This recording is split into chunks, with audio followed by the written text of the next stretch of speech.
Hello, and welcome back to another video. As of the time of this recording, it is almost the end of Season 37, so I thought this would be a good time to put out a tier list of hunters where I think they should go. Now, how this is going to work is I have my tiers already selected right here, and I'll be showing some gameplay on the screen of some matches that I had. So let's get started. So down here in D tier, we only have two hunters down here, and I think they are both kind of crusty. The bottom hunter of D tier, I would say, is going to be Hellember. Not much explanation needed. I mean, he's been D tier pretty much since the beginning. And the thing is, he has really, really good camp. I mean, you can't really complain about that. Once he gets his puppets, actually reasonably decent mobility, but the problem is he never gets the opportunity to get up to Presence 1 just because of the fact that he has nothing to help out with his base chase. So I say it goes into D tier. You don't need to hear me explain that for like 10 hours why this is the case. Ember is probably the worst hunter in the game right now. And another hunter that kind of suffers from the same issues would probably be Nightmare. But I do think Nightmare is a little bit better than Ember, being that he actually has some endgame pressure if he does get to that point. The thing with Nightmare is, once again, survivors that are able to block line of sight, they're able to do the same thing like they did pre-buff and the buff happened like a long, long time ago, but I'm still going to call it pre-buff, where if you just kind of hide behind a bunch of stuff, the ability, like the single dash ability is, it can get caught on a bunch of obstacles and stuff. Not to mention that it's also really hard to get the spy ability online because you need to have line of sight with the survivor, which is something that's very tough to do for as long as Nightmare needs it to get going. So those are the two crustiest hunters in the game, in my opinion. And now we get to C tier. I mean, I mean, the survivors will get you by. You can rank with them. You can rank with them and do reasonably well with all of these characters. I know I have a couple of hunters here that I'm going to show on the screen just because I like them and they're fun. Now, at the bottom of this tier, this is still a little speculative. He used to be D tier, but now I'm going to opt to move him up to C tier, and I believe it's going to be Percy. Now, the reason for the distinction is because I believe Percy did get some major buffs along with, I feel like he goes either between B tier or C tier now because of the fact that he already has really good mobility and base chase. The thing that he can't do is chair survivors. But the reason why he got buffed really well is that his persona web got a whole makeover, which made it so that his abilities are a lot better. So he's able to have things like, I believe Claw's the one that makes the chair time go faster. He's able to have wanted order. There's all these different things that that that are very, very good for Percy here that were just added into the game. So I believe that it's appropriate to move him up from D tier, where he's been for like literally ever. So I'm going to put him in C tier. And the character that I would put above Percy is going to be Wuchang. Now, Wuchang is a character that's really, really good, kind of in the lower tiers. He's a really good character to just pick up and play, but again, kind of struggles from this Nightmare Ember effect, where Wuchang sometimes can have a tough time getting the early game online. If you can get the early game online, like a game that I'm going to show on the screen at some point, then he can actually do quite a lot of damage because Black Form is really good for camping. You can have a lot of mobility in White Form, and his hitbox is kind of nuts, but he's been in the game for forever, so y'all don't need me to explain this much more than this. Now, I don't have a ton of experience with Ripper's buff just because I don't main Ripper, but I would also say that Ripper probably goes down here in C tier. And Ripper is one of those characters that he's going to do fantastic in low tiers because all the way up to about tier 5 doesn't know how to handle him, sometimes even beyond that. He did get a buff which allowed him to use some of his abilities only as chip shots, and they hit the survivors. Now, that doesn't do very much good kind of in the early game, but once he hits Presence 1, it's a less committal way to be able to get your invisibility online, get some mobility. So I would say that was a pretty good buff for Ripper, although you're probably not going to want to be targeting survivors with a whole bunch of chip shots necessarily. So I would say I want to put a Ripper into C tier for now. But again, if you disagree with me, let me know in the comments below. I actually read those and like getting a lot of the feedback. So the hunter I would put next in C tier would be Photographer. Now, Photographer is one, and again, just kind of reiterating, this is a ranked tier list. This is not necessarily a competitive tier list. So some of these, especially kind of further on up, are going to be a little bit out of order from what you might see from some competitive tier lists, just because I find certain characters to be really good when you're coming to grind up the rank. So again, going back to Photo, Photo is something that you can use to catch survivors off guard if they're not in voice chat. So if survivors are not in voice chat, he's probably in A or B tier category. But if survivors are in VC and are communicating, then he's probably at C tier. He's able to slow down the decoding, but the issue is he doesn't have a whole lot of abilities to kind of jumble survivors up if they have that communication. So that's why I would put Photo down in C tier. And the Hunter I would put next in C tier. Maybe somewhat of an unpopular opinion, but probably not too aggressively unpopular. I would put Feaster down here too. Now, Feaster is a character that I've been playing for a long time. He was actually my second main after I picked up Bloody Queen back in this was like season 11 or 12. So I've have a lot of experience playing with Feaster. And again, the issues arise with how survivors are able to, especially now with items, counter a lot of his abilities. So survivors have a lot of stuns, a lot of dashes that they can kind of get out of trouble. And a lot of times if you play Feaster in the early game, you're relying on his charge attack hitbox, and a lot of times only using the tentacles to redirect survivors into another area that you want them to go. But survivors can do that thing where they spin around the tentacles and you can't actually hit them. So I would say Feaster is in C tier just for like the early game. If he gets his camp online, then he's quite solid. Struggles a little bit more to some of like the more modern rescuers, but I would say that Feaster is still a very solid character, especially when he gets max presence online. And next year, compared to the last tier list I did, I'm going to put him a lot lower. I would probably put Axeboy down here. Axeboy is one that I think I definitely overvalued in my last tier list. I think I put him in like A tier or something like that. I think he's in C tier. Like, he's definitely one that you can get away with doing in rank, but the hard thing about Axeboy is there's a lot of randomness to his ability. It makes it really hard for him to be particularly consistent. Survivors, if they're able to take down the trees, are able to counter his ability pretty well. Now, the flames do follow the survivors, but again, survivors that know how to use their items, and if you're facing like S tier survivors, Axeboy can struggle quite a bit in the early game. And there's also some surefire ways to ensure that survivors can get the rescue in, which was something that was a big selling point for Axeboy, was his ability to camp. But if you're able to hug the chair, it's really tough to actually do anything as an Axeboy. So he goes in C tier. Up next, I have Evil Reptilian. Now, Reptilian is one that a lot of people say is a lot better to play on PC, and I kind of believe that just with the amount of movement that you have to do, a lot of really fast movements to play this character. He did get a buff which allowed him to... He did get a recent buff which improved his abilities quite a bit when it came to max presence and unlimited jumping, so that helped out a lot with his mobility. He used to be a lot lower on this tier list, but I think that there are just a lot of characters that are able to do what he does, but just significantly better. Being the fact that he has both a cooldown and an energy bar, I think that's something that he has kind of always struggled with and continues to struggle with. Up next, I would put Violinist here. So Violinist is one of my favorite characters to play. I love playing Violinist. I wish I could put him up higher on the tier list, but I just can't. And the reason why is that he has gotten some trivial buffs, but his early game, his strings can sometimes be a little bit predictable, and if you're not positioned in just the right way, his strings can be quite easily avoided. I kind of get around this a little bit by running Insolence on him, and that allows me to get my secondary ability online just to slow him down, which is probably... again, you kind of use Violinist in the same way that you kind of use Feaster, in that a lot of times you're using the strings just to redirect survivors from where you don't want to go. But again, survivors that have all kinds of abilities to get out of whatever you throw at them, Violinist cooldown is just too punishing for what he actually has to offer in the early game.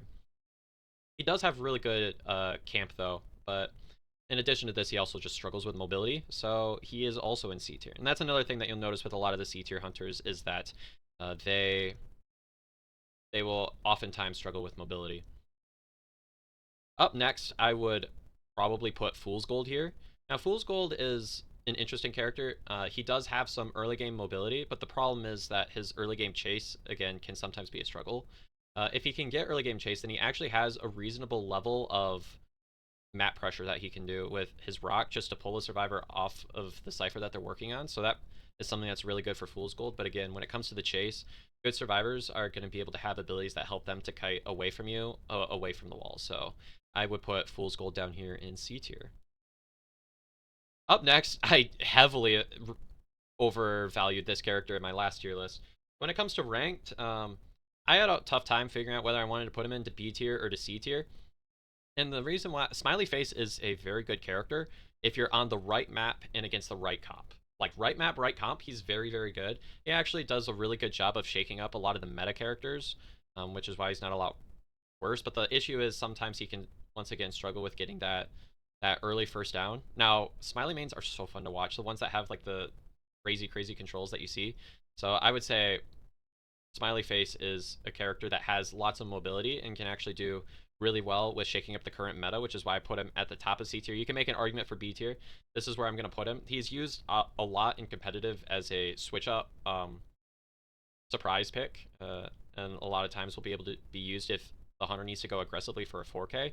But with that 4K ability comes inconsistency, which is why I put him into C tier. Like, he has a lot of counters. Probably some of the most notorious, most notorious one would probably be Magician, I would say. But there are Journalist is also really good against it. There are a lot of characters that kind of directly counter his ability, which make it so that he's very tough to do. He's also quite a bit map dependent. He struggles a lot on maps like the big one that I can think of is Arms Factory. You won't see a lot of clowns on Arms Factory. It's just the way that it works with maps with a lot of windows. He's going to struggle on because he can't go through those. All right, now we're getting into B tier. Now, B tier are characters that I feel like are really solid for the rank grind. So they have these characters a lot of times have something really good when it comes to offer with chase, map pressure, or just the ability to jumble the survivors up. And speaking of jumbling survivors up, we have probably my favorite character in the game right now, which is Mad Eyes.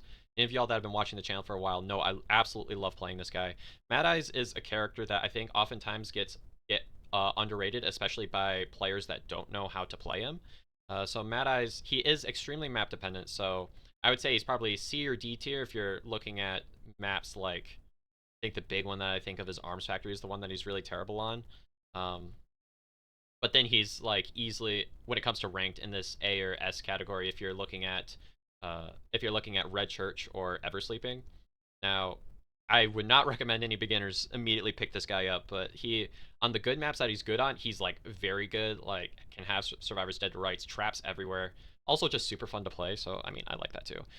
But on some of the maps that he's not as good on, namely like Lakeside or Arms Factory, he would be down in C or D tier. So I'm going to kind of hit a sweet spot in the middle, put him into B tier. It's all completely dependent on comp, similar to Smiley Face. I think these two, for completely different reasons, are kind of at similar levels of strength with people that really know how to use them. So Mad Eyes, I believe, goes in B tier.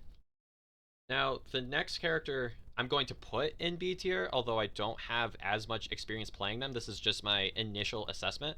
I would actually put Peddler probably in B tier. Now, some survivors might make the argument to make Peddler S or A tier. But the reason why I put Peddler down here is because, first of all, Peddler has good chase. And I think my initial impressions has reasonably decent levels of camping. And it's helpful that they're able to lock off ciphers, which can be sometimes situationable, but it can be a little bit of a form of map pressure, even though she can't reach super far with it. The big issue that I've had with Peddler is that Peddler doesn't have a lot when it comes to mobility, which is what I think is stopping Peddler from being higher on this tier list. So I believe that Peddler is a very good character and a nice one to pick up, but I don't believe that... I believe that there are a lot of characters that are able to do what Peddler does, but a lot better and a lot more specialized. So that's where I'm going to put Peddler for now. But you are totally free to disagree with me. I have not been playing this hunter for very long, but that is my initial assessment. Okay. Up next, I have Nightwatch. Now, Nightwatch is a character that does see some competitive play every now and then. Used to be a super, super good hunter, but survivors have just been able to deal with Nightwatch's abilities. Now, Nightwatch does have quite a solid early game, and if you want to go really aggressive, you can do like some no detention type of things, and really turn this into an all or nothing type of thing, which can actually be quite effective for rank, because sometimes, a lot of times, survivors can choke to the pressure. I like Nightwatch. There was a period of time where I spent a decent amount of time playing Nightwatch. The early game is really nice, and if you carry Insolence, you can get to max presence really quite quickly. So I believe that Nightwatch is a decent candidate for B tier, also by the fact that with his dashes, he gets quite a decent amount of mobility there. So there's Nightwatch. Now up next is actually one of my specialty hunters, and which I'm going to put Sculptor here in B tier. You can make a case that Sculptor deserves to be higher on this tier list. This is where I'm going to put her. Now, Sculptor is actually one of the hunters that's in my competitive roster setup. I played I played Sculptor during, I believe it was last year's KOA qualifiers, and actually got some pretty decent wins against some decent teams. So I've also played Sculptor against Sky, if you're familiar with them and you're familiar with the NAU competitive scene. I have some solid matches that I have with Sculptor, and she's good if you play, if you want to play like an all or nothing setup. I a lot of times will either go, if I want consistency, I'll go left down. But if I want to go all or nothing, I'll do, like sometimes I do with competitive. She's kind of my shake-up character because I believe that she's also pretty good against the current meta. So I will go like left-right warp, which is a really weird setup, but I believe it's the same thing that BO1 plays in China, and I believe last I recalled they were #1 sculptor, so it's pretty reputable. It can be a way to shake things up, but survivors that are prepared for a sculptor, sometimes you can land into some struggles in the early game. So up next, some people may say that he deserves to be higher, but I would put Bon Bon here in B tier. Now, Bon is one that got some recent buffs. I don't have too much experience with the buffs, but I believe the buffs don't really conquer the main issues that Bon Bon has. Now, the reason why I don't put Bon higher is because of the fact that sometimes the early game can be a little bit of a struggle just with how quickly bombs get recharged. So a lot of people will say that he's kind of spammy, but the early game is actually quite difficult with this guy. Now, if he's able to get 2 fast downs, that's how he's able to win. But when we're talking ranked, yes, you're going to have the consistency with Bon Bon in that you're going to tie almost every match. But the thing with Bon is that he struggles to win, and that is, when you're looking for a ranked character, a lot of times you're looking for characters that are going to have some winning potential, and I believe that Bon really struggles in that factory. He's really good for tournament when you're looking for like a consistent tie, but in ranked, a lot of times you're wanting to go for those wins, which is why I don't put him higher here. Now up next, I am going to put Soul Weaver. Soul Weaver is, once again, kind of lands in the same territory as Bon, but instead of going for like camping ability, which is what Bon does, Soul Weaver relies a lot on storing up a lot of webs and then getting some really, really fast back-to-back hits. Another character that's pretty decent against current meta, so I would put Soul Weaver here. Again, there are just characters that do what Soul Weaver does, but better, but Soul Weaver is pretty consistent. Any of you that are, once again, familiar with the competitive scene know that Fafa plays quite a bit of Soul Weaver, so definitely playable in ranked, and you can actually get some, you can grind your way up with Soul Weaver if you really want to. Alright, up next, I'm going to put Geisha. Now, Geisha is a character, once again, is a character that's really, really good. She does have really, really good chase and good mobility. I think one thing that helped her out a lot was being able to do butterflies from the secondary positions, which makes it so that her secondary ability isn't completely useless. Again, that buff happened a long, long time ago, but I believe that's something that makes Geisha a lot more mobile, and she doesn't have much when it comes to camp, but she does have a really good chase and really quite decent mobility. A lot of times I kind of view Geisha as almost a watered-down Sangria, which I think is a pretty accurate assessment, so I would put Geisha in B tier. Now up next, those of you that are big fans of the channel know that this is pretty much the hunter that I founded my channel on, which is Bloody Queen. Now, Bloody Queen, a lot of people will dub her as Tie Queen, which is, again, where I'm kind of putting B tier for ranked. Bloody Queen is a character that, once again, if Geisha and Soul Weaver are the ties for chase, Bon is the tie for camp, I would say Bloody Queen is a combination of chase and map pressure. Now, the thing that Bloody Queen has is that her down can be really, really consistent if you're really good with your mirrors. And any of you that have watched any of the guys on my channel know that I actually recommend just the way the timing works to run Patroller on her, which I think is what allows me to sometimes get wins with her. Again, it's not as consistent if you play Blink, but if you play Blink, it's going to be really hard to get anything more than a tie. I like Patroller on her just because of the lower cooldowns. The way the initial timing typically works out is you're also able to get use your trait in between the cooldowns between the 2 mirrors, which a lot of times allows you to have an extra mirror to use to harass a Cypher on a camp. So I believe that Bloody Queen has B tier, really consistent tie, but does have some winning potential for survivors that don't know how to deal with her.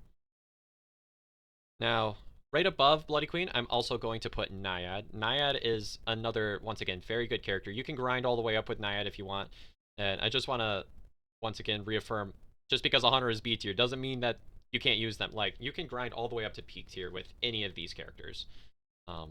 So Naiad is a character that once again has really decent chase. If you know what you're doing, she also has a reasonable level of camp. Not one of the characters that I'm super experienced with, but I believe that she is a very solid pick. So I'm going to put Naiad in B tier.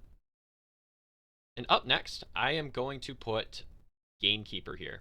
Now, Gamekeeper is a character that, once again, very good chase and actually quite good mobility here. So Gamekeeper is very good.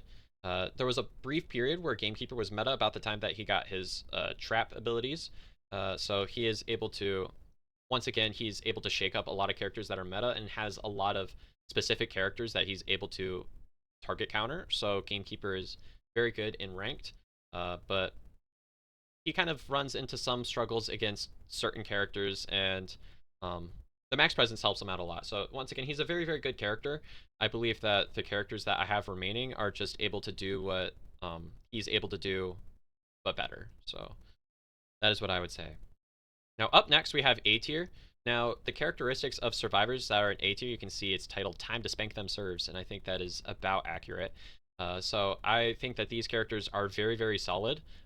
Might have some holdbacks that keep them from being S tier, but I would say that they are A tier in the moment as of season 37 here. Now in the bottom of A tier, I would probably put Breaking Wheel. Now some people might think that some of these characters deserve to be in A tier over Breaking Wheel. I believe that he's well suited to be here because he's a hunter that can play aggressively for the win, which is something that you're looking for specifically in ranked. You're looking for characters. You might want to risk it a little bit for the biscuit.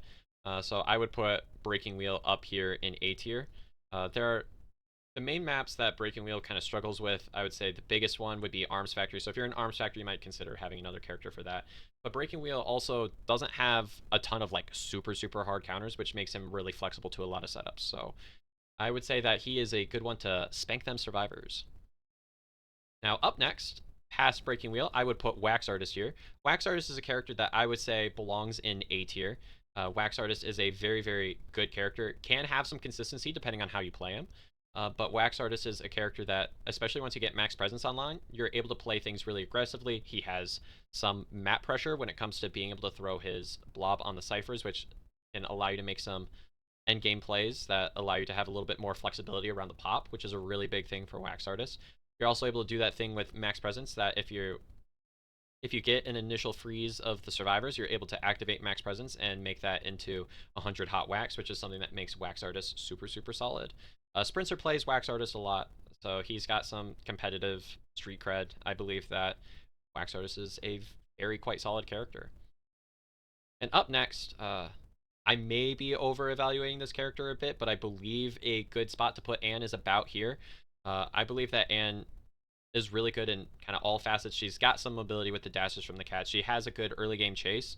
Her cooldowns are actually really quite reasonable, and she's very good at camping. So she gets probably like 70% of Bonbon's camp, but actually has a decent chase, which is why I would put her in A tier. One thing that made her a lot more viable was the introduction of Warp, which made it so that she was able to be used a lot more on larger maps because Warp makes it so that you can get to further away ciphers. So I would put Disciple up here. Maybe I'm a little biased just because I've played Anne for forever. I've gotten S-Bet. This is the only character that I've actually been like first on the leaderboard with. So a lot of people might be surprised with that, with how much Mad Eyes and Bloody Queen content I make, but there was a good point where I was pretty much just spamming Anne because she's that good, especially against characters that are being used in rank a lot. Now up next, I believe this is the spot to put Clerk. Again, if this was a competitive tier list, Clerk would be a lot lower, but this is a rank tier list. So Clerk is someone that I would put in A tier for rank. She can struggle with getting rotated and getting that early game, but she does have some abilities that are able to deal with that. And again, in ranked, a lot of times you're not going to have the same type of rotations, which is what makes her struggle a lot in competitive. Clerk is really good. If you're able to get one survivor eliminated before the pop, it's almost impossible for survivors to escape through the gate. So I believe that Clerk is very good just for her end game pressure and being able to block off not just the last cipher, but also the exit gate. So something that makes Clerk very solid. Now, up next, we have Sangria. I believe that Sangria is a very good character.